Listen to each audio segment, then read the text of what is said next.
A slice of warm, crusty sourdough. Its tangy aroma filling the kitchen, just like it did on Saturday mornings when you were a kid. A hearty bowl of pasta, lovingly tossed in that familiar homemade tomato sauce, the one whose recipe has been in your family for generations. A fluffy, steaming baked potato, the centerpiece of countless Sunday dinners, now waiting for a dollop of cool Greek yogurt. Do these images conjure feelings of an enemy? Or do they bring to mind comfort, joy, and a lifetime of cherished memories? For so many people who have just heard the words prediabetes or type 2 diabetes in a quiet doctor's office, this entire food group, carbohydrates, is suddenly cast as the villain in their health story. It feels like a betrayal, as if the very foods that built your memories are now tearing down your future. You're immediately plunged into a chaotic storm of conflicting and frightening commands. Watch your carbs. Cut your carbs immediately. You have to go keto to get better. It's a confusing whirlwind of information that makes you scared, and worse, makes you feel like you must permanently give up every food that has ever brought you pleasure and comfort. The walls of restriction seem to be closing in, and your culinary world suddenly shrinks, becoming gray and bleak. But what if I told you that carbohydrates aren't the enemy? What if I told you that, in fact, they are your body's and especially your brain's preferred #1 essential source of fuel? The problem has never been the existence of carbohydrates. The problem lies in the type, the quantity, and the context in which we consume them in the modern world. Waging a war of total elimination is often an unsustainable strategy that backfires. This all-or-nothing approach often leaves you feeling exhausted, mentally foggy, deprived, and ultimately defeated. To see how this plays out in the real world, let's check back in with our friend Richard. After his prediabetes diagnosis, he did what many of us would do. He went online and was immediately consumed by fear. He was bombarded by fear-mongering articles and dramatic success stories from extreme diets that promised a quick fix. He thought, this must be the only answer. I have to be ruthless with myself to beat this thing.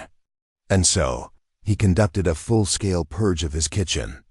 The morning toast he had cherished for 50 years, the simple pleasure that started his day, gone, replaced by 2 lonely hard-boiled eggs. The small, satisfying baked potato he loved with his roast chicken dinner, the one that reminded him of his mother's cooking, banished, replaced by a few bland green beans.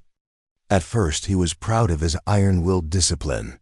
For the first few days, he felt a fleeting sense of control.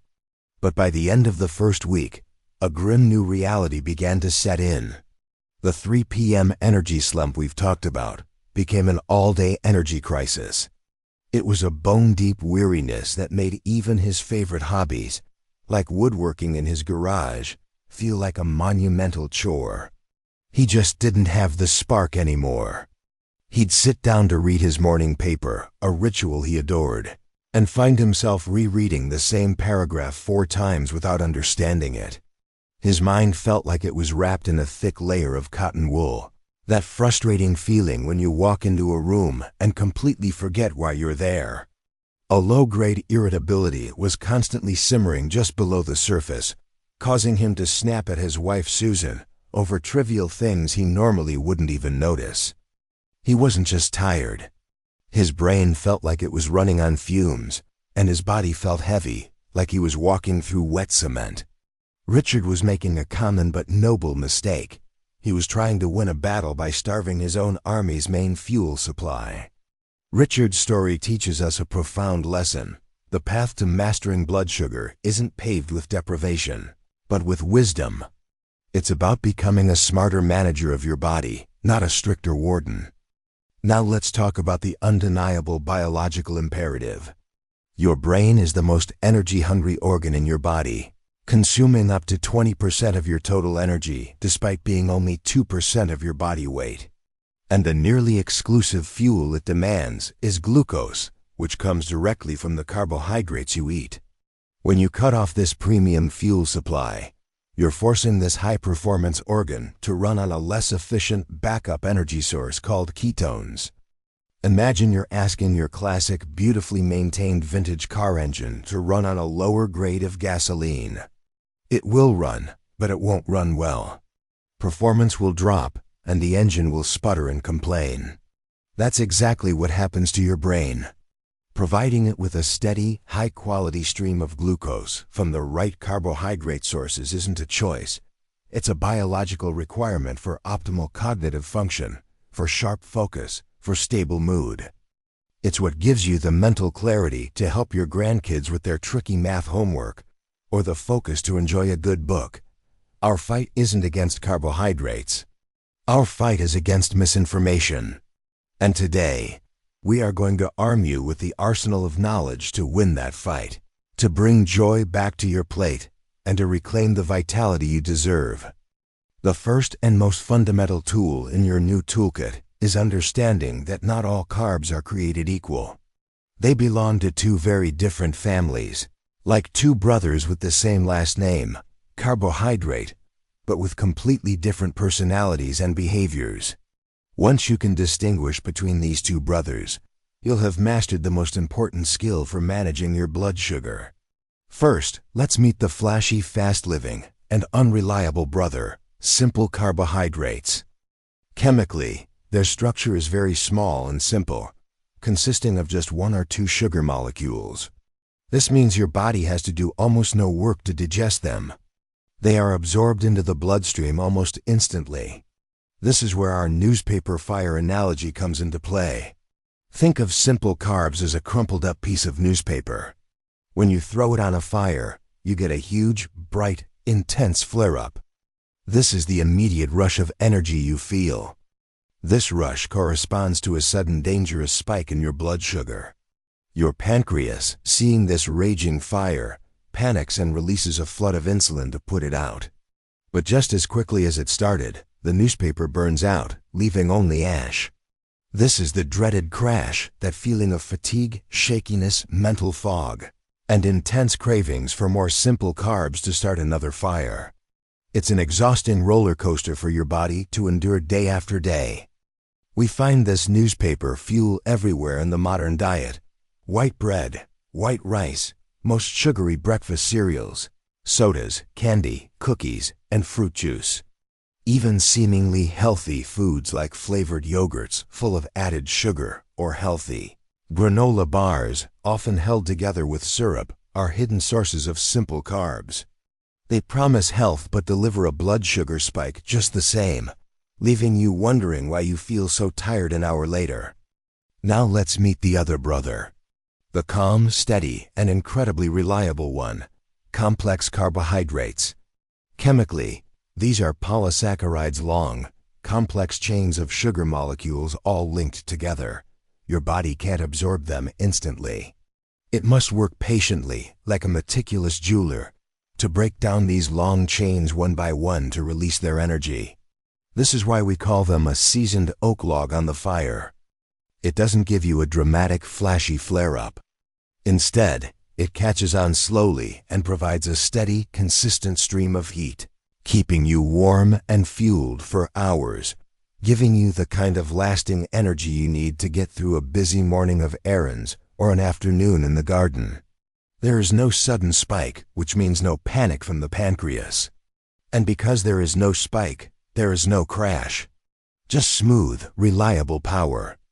But the story of complex carbs wouldn't be complete without talking about the true unsung hero, fiber. Fiber is a type of complex carbohydrate that the human body cannot digest. This is its superpower. There are two main types of fiber, and both play crucial, distinct roles in your health. Learning about them is like discovering two new powerful allies you never knew you had. Soluble fiber, found in oats, beans, apples, and carrots, dissolves in water to form a gel-like substance in your digestive tract. Imagine this gel as a fine, sticky net. As it moves through your system, it traps sugar and fat molecules, significantly slowing their absorption. This means the sugar from your meal is released into your bloodstream much more slowly and in a more controlled manner, preventing that sharp post-meal blood sugar spike. This amazing net also traps dietary cholesterol, helping to escort it out of the body and supporting your long-term heart health. It's a double win for your body. On the other hand, insoluble fiber, found in whole grains, nuts, and vegetables like cauliflower and green beans, does not dissolve in water. Think of it as a gentle bristle brush for your digestive system. It adds bulk to your stool, helping food move more efficiently through your intestines. This action helps prevent constipation and promotes regularity, which is fundamental for overall digestive health and comfort. And perhaps the most exciting role of fiber is to feed the trillions of bacteria living in your gut, your microbiome. Think of your gut as a garden. You want to cultivate beautiful, beneficial flowers, not weeds. Fiber, especially the soluble kind, is the premium fertilizer for this internal garden. When beneficial bacteria consume fiber, they produce compounds called short-chain fatty acids, CFAs. These SCFAs have been shown to improve insulin sensitivity, reduce inflammation throughout the body, and even support mental health by influencing the gut-brain axis. By choosing fiber-rich complex carbs, you're not just controlling your blood sugar. You're actively cultivating a thriving internal ecosystem that supports your health from the inside out. Okay, choosing the log over the newspaper is our foundational strategy. But what if we want to get even more precise?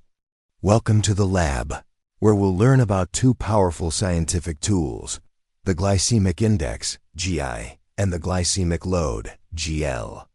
The Glycemic Index, GI, was developed in the early 1980s by Dr. David Jenkins at the University of Toronto. It's a system that ranks carbohydrate-containing foods on a scale from 0 to 100, based on their speed. The GI measures how quickly a food raises blood sugar after being eaten. High GI foods, 70 or more, are digested and absorbed quickly, causing a rapid and significant blood sugar spike. Think of them as a drag racer. Low GI foods, 55 or less, are digested more slowly, leading to a gradual and stable rise in blood sugar, more like a reliable family sedan. However, the GI has a major limitation. It doesn't tell you how many carbohydrates you're eating in a typical serving. This is where the Glycemic Load, GL, comes in as a more useful, real-world tool. The GL takes into account both the GI, the speed, and the actual amount of carbs in a serving, the number of passengers in the car. The formula is GL equals GI x grams of carbs in the portion, 100. A GL of 10 or less is considered low, 11 to 19 is medium, and 20 or more is high. This gives you a much better picture of a food's actual impact on your blood sugar. Let's look at a real-world example. A baked white potato has a high GI, around 85, but a baked sweet potato has a much lower GI, around 63. Both are logs, but the white potato is a faster-burning one. Now consider watermelon. It has a surprisingly high GI of 76, but a cup of watermelon only has about 11 grams of carbs, so its GL is 76 by 11, 100 equals 8.3, which is low. This means that although the sugar in watermelon enters the blood quickly, there isn't much of it.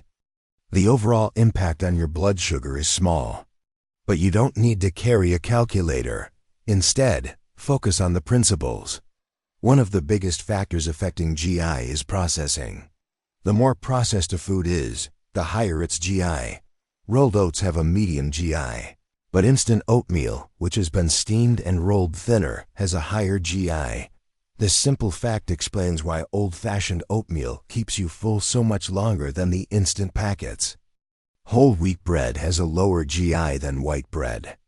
Apple juice has a much higher GI than eating a whole apple, because the juicing process removes all the digestion-slowing fiber, leaving you with a concentrated dose of sugar. Now let's equip you with an essential modern skill, reading a nutrition label like a pro. When you pick up a packaged product, ignore the flashy marketing claims on the front and turn it over. Here's what to look for, step by step. Serving size. This is the most important thing. All the numbers on the label are based on this single portion. Be honest with yourself and ask, am I really only going to eat this much? Often, a small bag of chips or a bottle of soda contains 2 or more servings. Total carbohydrates. This number includes sugar, starch, and fiber. It's your starting point. Dietary fiber. This is your best friend. Look for products with at least 3 to 5 grams of fiber per serving. The higher, the better. Total sugars. This number includes both naturally occurring sugars, like lactose in milk, and added sugars. By itself, it can be a bit misleading. The next line is the most important one. Added sugars. This is a key number. These are the sugars and syrups added during processing. The American Heart Association recommends women limit this to under 25 grams, 6 TSP, and men under 36 grams, 9 TSP, per day. You'll be shocked at the amount of added sugar in healthy yogurts, pasta sauces, and even bread. A useful concept is net carbs. To calculate it, you take the total carbohydrates and subtract the dietary fiber and half the sugar alcohols, if any. The rationale is that fiber isn't digested into glucose by the body, so it doesn't impact blood sugar. Net carbs gives you a better idea of the food's actual impact on your blood sugar, which is a helpful tool for understanding how different foods might affect you personally. Finally, let's talk about the sugar spectrum. Hidden sugars are everywhere in salad dressings, condiments, ketchup, and cured meats. Become an ingredient detective, looking for words like high fructose corn syrup, dextrose, maltose, and molasses. As for artificial sweeteners like aspartame and sucralose, they don't directly affect blood sugar, but research on their long-term health effects is still mixed. Sugar alcohols like xylitol and erythritol have a minimal impact on blood sugar, but can cause digestive discomfort in some people, so it's best to use them in moderation. The best principle is to prioritize sweetness from whole food sources like fruit, and use alternatives only when needed, not as a daily staple. This approach puts you in control, allowing you to make informed choices. Science is fantastic, but how do we turn all this knowledge into delicious, satisfying, and easy meals? The answer isn't in a complicated calorie counting app, but in a simple, visual, and incredibly effective tool, the plate method. This is the advanced version, your practical blueprint for success. Imagine your 9-inch dinner plate. Step 1. The veggie foundation, 1/2 of your plate. Draw an imaginary line right down the middle of the plate. This entire half is reserved for non-starchy vegetables. This is your foundation. Why? Physiologically, these vegetables are full of water and fiber, filling your stomach and slowing the digestion of the entire meal. Psychologically, they fill your plate with vibrant color and volume, sending powerful signals of abundance to your brain, which fights feelings of deprivation. Load it up with spinach, broccoli, bell peppers, asparagus, and salad. Don't be shy. This is where you can be generous. Step 2. The protein corner, 1/4 of your plate. Now take the other empty half of your plate and divide it in 2 again. This first quarter is for your high-quality lean protein. Protein is the brakes for your meal.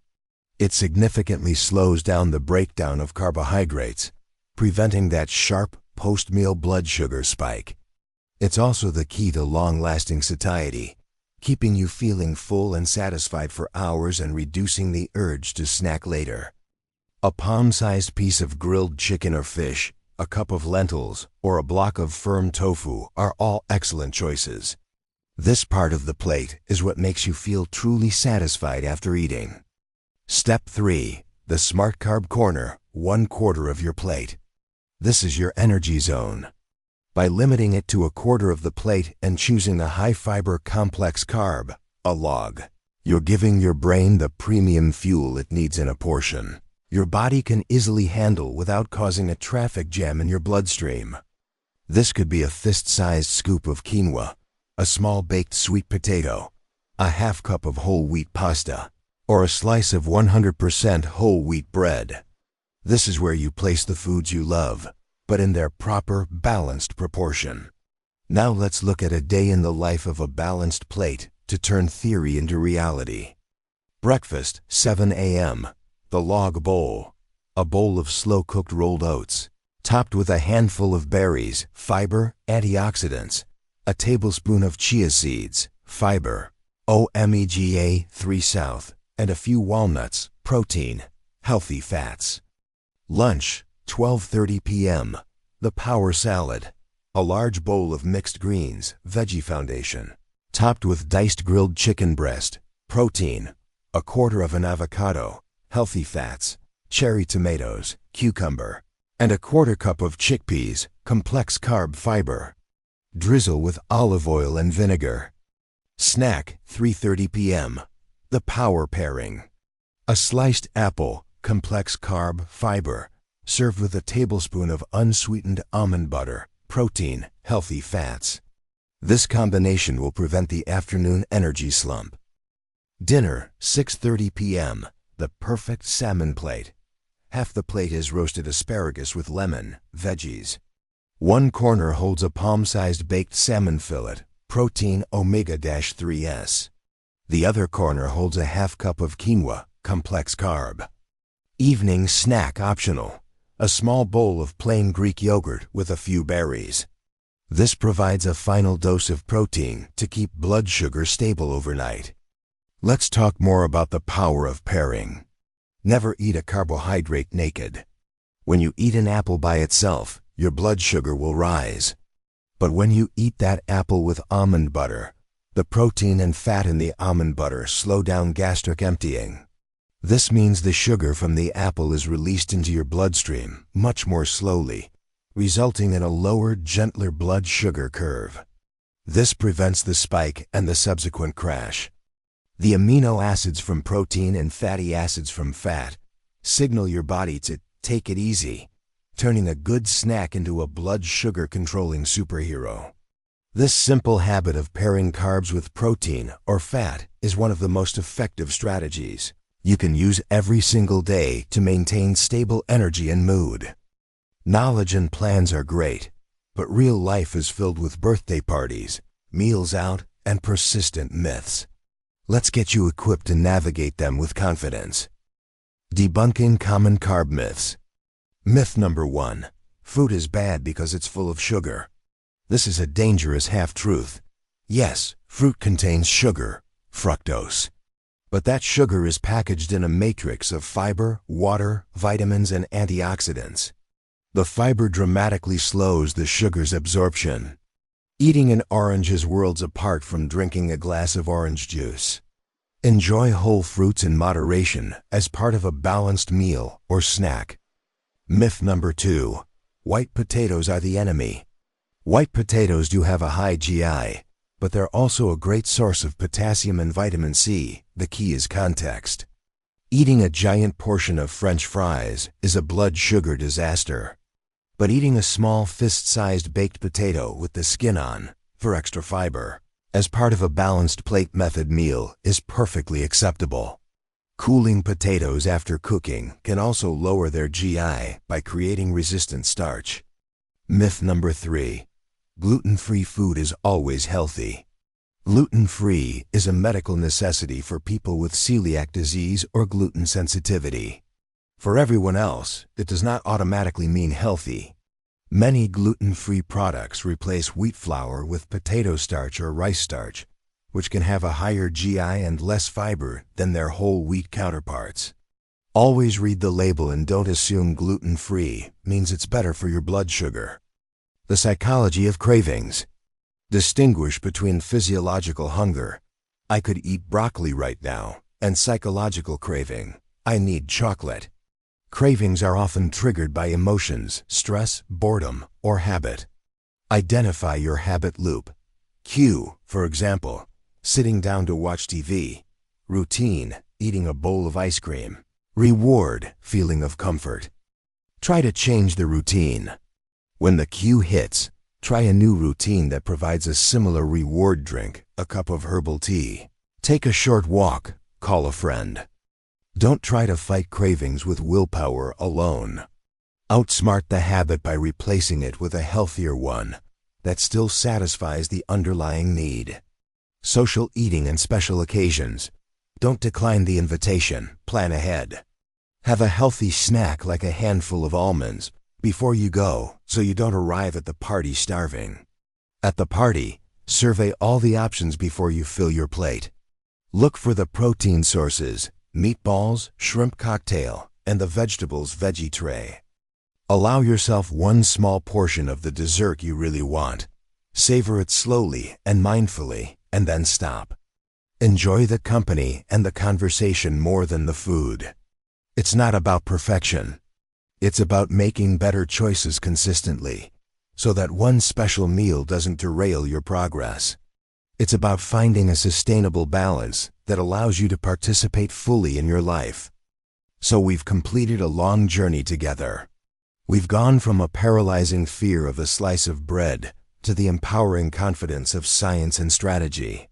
We've seen Richard transform from someone living in tired deprivation to a wise energy manager who enjoys his meals without fear, who has the energy to get on the floor and build Legos with his grandkids, and who feels in control of his own health destiny. He didn't declare war on food. He made peace with it. You no longer need to see carbohydrates as the enemy.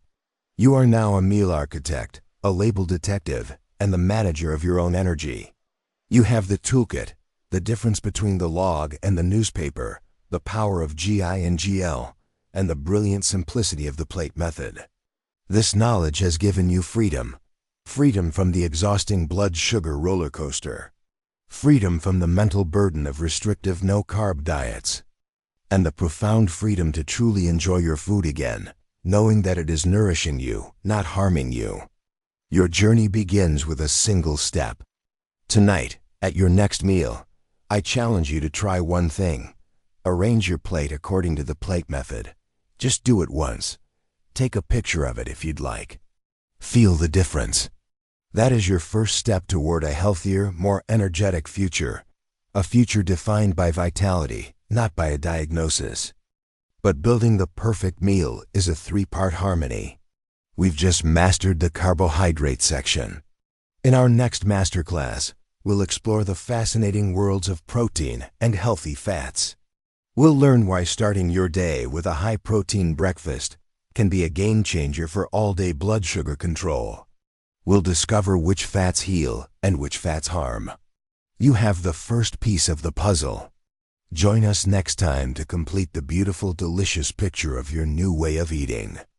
If this guide has empowered you, please give this video a thumbs up and subscribe to Senior Health Lab so you don't miss a single chapter in our Diabetes Masterclass. We are in this together. Until then, stay curious and stay healthy.